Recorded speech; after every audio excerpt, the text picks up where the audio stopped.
Hey, you having a big wash? Hey, I can feel Gizmo behind me on the chair. He's got an obsession with climbing on the of my seat. I've got a bag on the back of my chair just to sort of hide the claw marks because he's made such a mess. Just to sort of tidy it up a little bit. Where are you? There you go. Hey, nosy. Just like sitting there, don't you? Yeah, you do. Could do with like a little basket on the back, couldn't I, just for the cats to sit on. Well, yesterday, I think it's the June the 3rd, I sadly had to take Alfie to the vets to be put to sleep. So his sister is sleeping in the living room at the moment.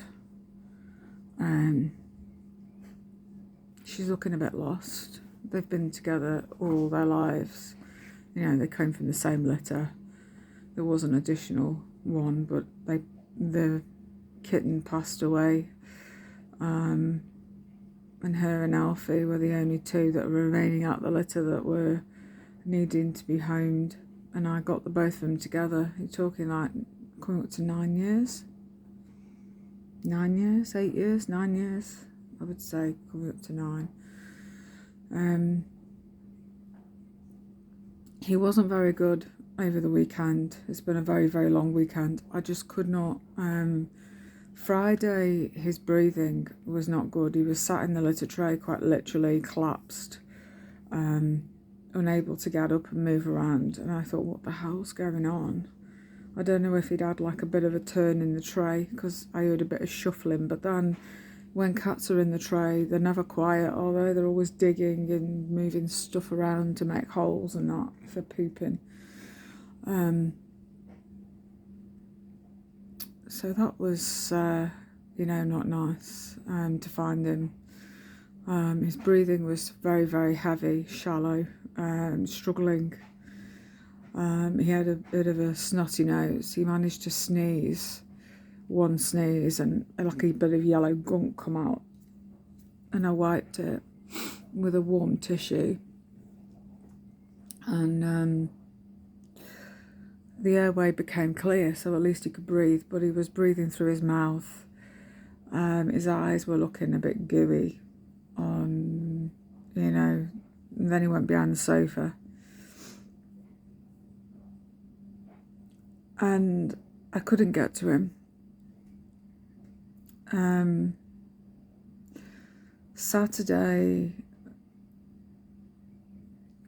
Saturday when I woke up, I fed them. I was waiting on my cleaner to come.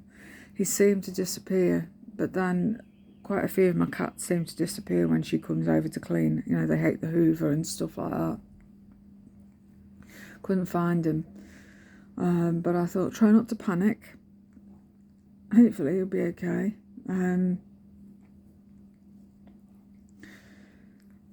And then when my son came back from work very late Saturday evening, I said, I need you to have a look, to help me find him, because I can't bear this, not knowing where he is, and hoping he's all right. And I don't know, he might have passed. So the sofa got moved, the recliner sofa got moved, wasn't in there. He wasn't in the bedroom underneath the wardrobe or anything, because I've got one with a bit of a gap underneath they like to climb in and go into. And then in the kitchen, I've got a drop-down bit of cupboard, well, the underneath of cupboards that one of them's decided to pull it open and they can sneak inside it. And I sort of wondered whether one of the cats had gone inside there. When my cleaner came and she stood it up. But when she opened the meter cupboard, because that adjoins into this space, there was nothing there, no cat. So I think he got under the gap, into the adjoining cupboard. So it was like the under sink cupboard with a bit of a gap underneath, so you wouldn't know he was there. I think he'd gone in that bit. But we opened the cupboard door, not knowing if he was alive or dead, and he was breathing. He was alive. He was sat on top of the recycling bag, and he just looked so pitiful. I managed to get him out. I left him for a moment, then I pulled him out, put him on my knee. We had a cuddle. I tried to get him to drink some water. He wasn't really having any of it. He had a tiny sip, and that was it. He wanted to be on my lap, but he didn't. And I was trying to get him comfortable. And I just put him on the chaise lounge that I've got, because he likes being on there. So it's not high up off the floor. So I put him on that, and he sort of made himself comfortable, went to sleep, and I left him to it, keeping his airways as clear as possible. Sunday, because I'd been awake through most of Saturday, eventually I drifted off to sleep. When I woke up on Sunday, it was late afternoon. He climbed up onto my chest, weirdly enough, and we had a cuddle. And then I thought, I've got to get up, I need the loo, and I need to sort the other cats out. So I tried to give him some water. Again, he didn't really want it. Sorted the cats out with some food, didn't I? Did the trays. Did what I needed to do. Sorted food out for me. And then early hours of, not this one, because I've already done one recording and you cats had ballsed it up, so I had to start again. And then Sunday evening, early morning, I had him on me. For some of the time he stayed on my lap and we snuggled on the chair, and I thought I'll be awake all night with him. But then there was times he wanted to just be on the bed that Minnie's got, that seems to have took over. And he literally climbed on top of her, virtually. She was like, usually she growls and whatnot, but this time she didn't. She sort of moved over and let him sleep on it. He was trying to find a comfy spot that he could be comfortable. He did manage to get into the kitchen litter tray, and he did manage to do a very, very tiny wee, which I was really pleased about. So it showed that his kidneys at least were still working. But because he wasn't drinking, my thinking was that the kidneys are going to be packing up very soon if he's not drinking and eating.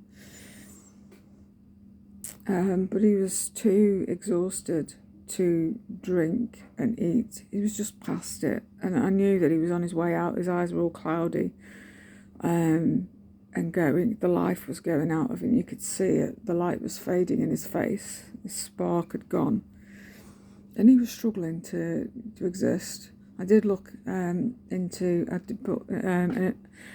I did an online booking with the vets. I managed to get the only appointment they had for 2:00. But I thought I need to get him seen sooner. I need to explain my financial situation. I don't get any money till next week. I don't have any money till next week. They said to me, bring him down. Just bring him down. I said, he's struggling to breathe. So they said, bring him down. So I literally changed my clothes, threw a wig on, no makeup, just went straight to the vets.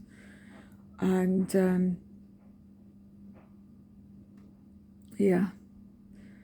and they were fantastic. They said that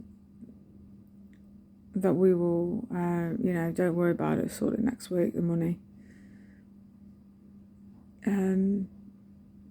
she did a chest scan, an x-ray, ultrasound thing of his chest. She says, we won't charge you for that. I need to see what I'm dealing with.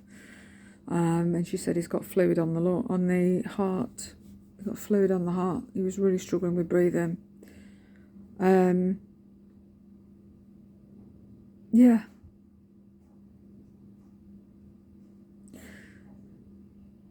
She said we can give him medication to maybe try and help him, but she said I don't think in the long term it's going to really do any good. In other words, it would be for me, not for him.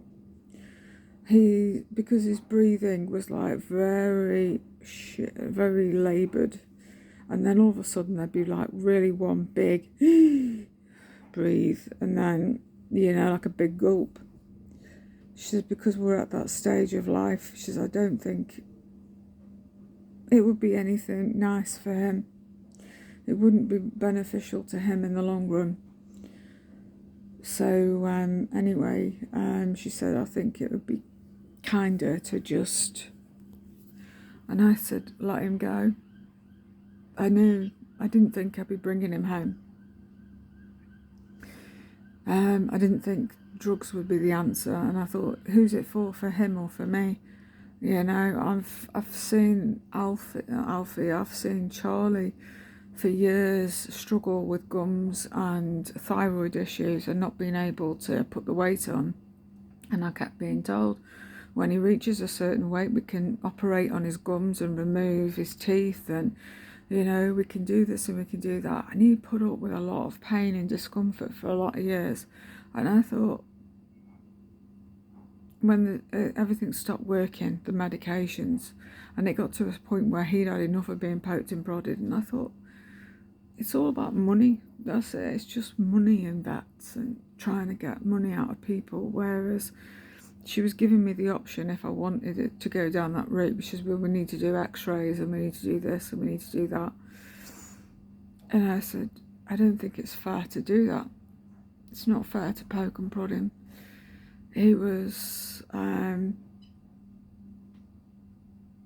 don't think it's fair. Can you get off you're turning the chair on and off. So I decided to basically let him go.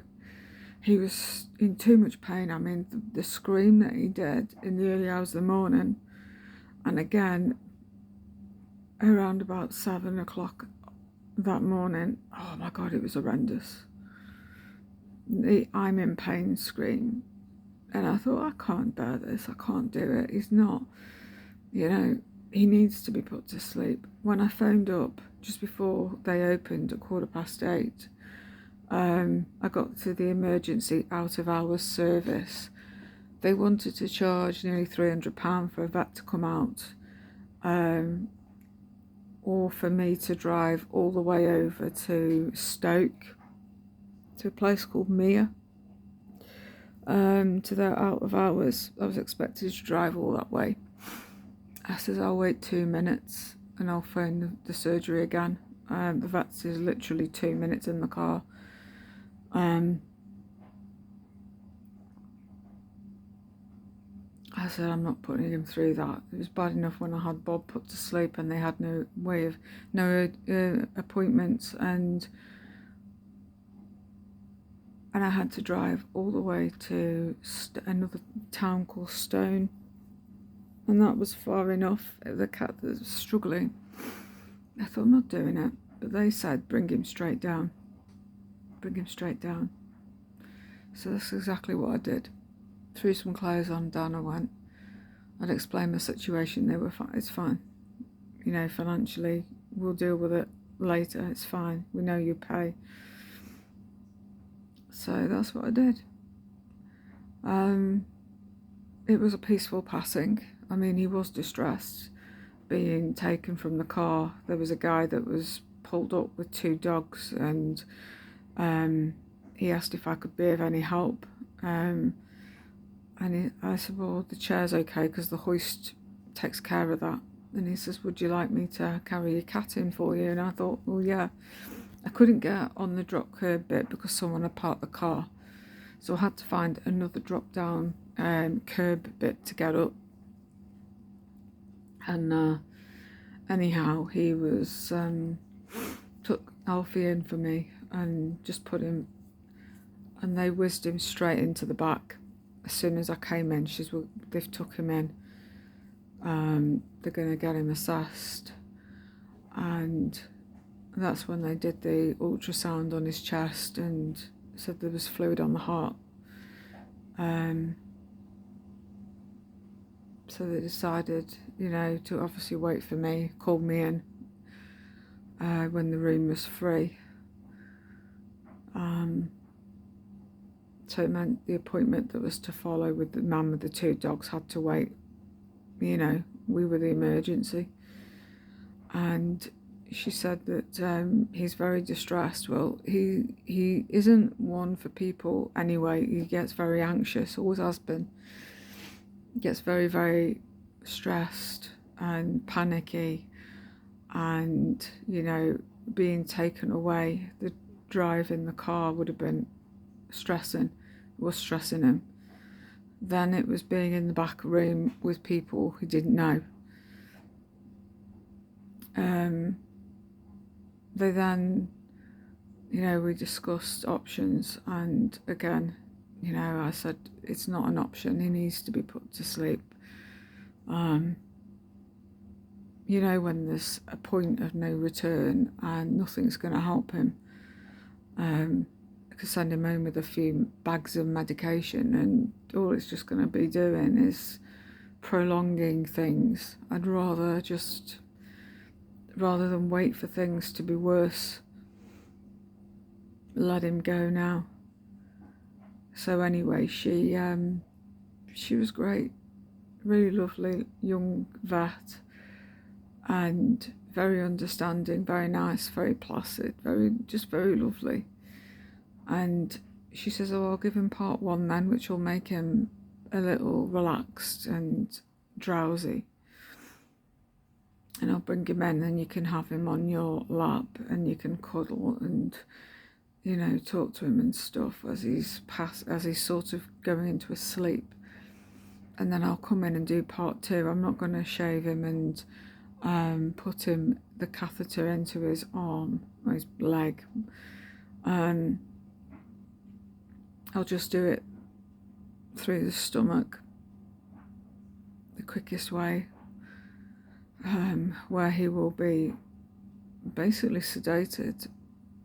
And I said, yeah. She says, it's not a nice thing to see, and I said, well, with my cats, I've not left any of them to be put to sleep without me there. They've all been with me, every single one. I've seen them right to the end. So anyway, that's great. So she brought him in, and before she brought him in, we discussed the option of cremation or do you want the body back and you can take him home? And I said, well, I'm in a flat. I didn't want to have him buried out in my garden area and potentially have some neighbour's dog, because there are a few that go off lead and walking around and stuff. And I didn't want to come out one day and find a hole where he had been buried. And they said, we'll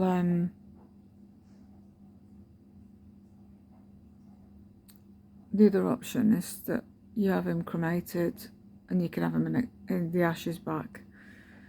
And she told me that the costs have gone up a lot on cremations, and even the basic one, because the last couple have been in paper, scatter tubes, and even the price on that's gone ridiculously high.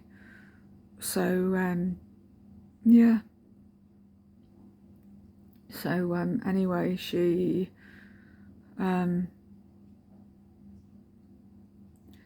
said, we'll the other option is that we let the crematorium pick him up, they cremate him, and then they'll scatter the ashes at the crematorium, and you just pay the £30 for the cremation, I'm like, okay, we'll do that. I said at the end of the day, having him back in a box or in a tube or whatever would be nice. But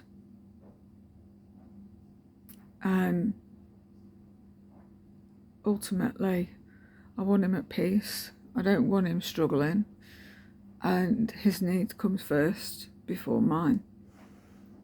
And I can't afford, to be honest, the big bill. It's going to be enough with the anaesthetic and, you know, the putting him to sleep at a time when I can't really afford an awful lot, but I've needed to do it. So anyway, she says what we can do is do some paw prints, and that's what they've done. That's what they've done. And that's nice. Yeah. So his paws are with me. There's only one other cat I've never had back. And well, I've had her back, but she's buried at my last address, Judy. I couldn't afford to have her cremated, but I just wanted her put into sleep. So yeah. So I wanted to just make sure that he was at peace. Yeah, like I said, I don't want him. I wanted to be able to put him outside with a plant on. But my worry was if it wasn't dug deep enough or whatever and someone's dog just come along and pulled him out, I'd be mortified. So, yeah. So I thought this is the better option. He's at peace. And that's what I wanted, for him to be out of pain and free from pain.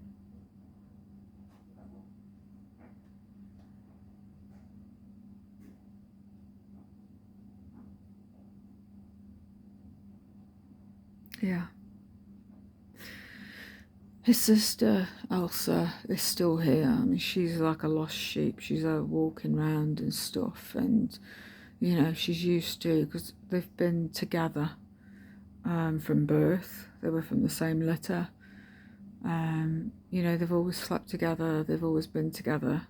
And now, I mean, she did sort of Saturday evening give him a fuss on his head, and it was like a goodbye.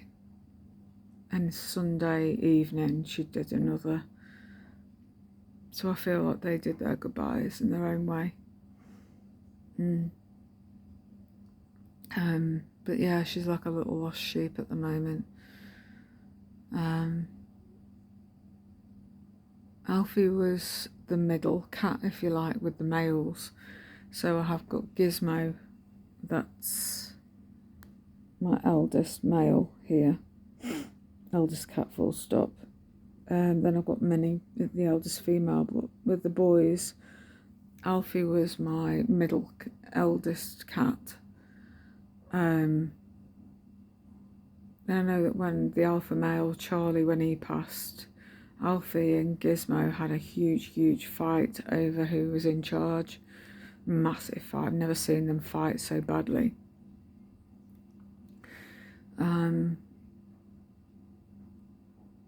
And I just know that because he's passed and he wasn't one of the alpha males, that there won't be any fights between Gizmo, and then I've got Percy on my lap, and then Cosmo. There shouldn't be any fighting or anything going on, in-house fighting. Now, if it was Gizmo passed, then, and instead of Alfie, then there would have been a bit of a power struggle between Alfie, Cosmo and Percy. Believe it or not, there would have been a bicker. Right, I'm going to have to go. That's an electrician. 1 second. 1 second. Come on. Hello? Okay. Right, I'm going to have to go. Bye.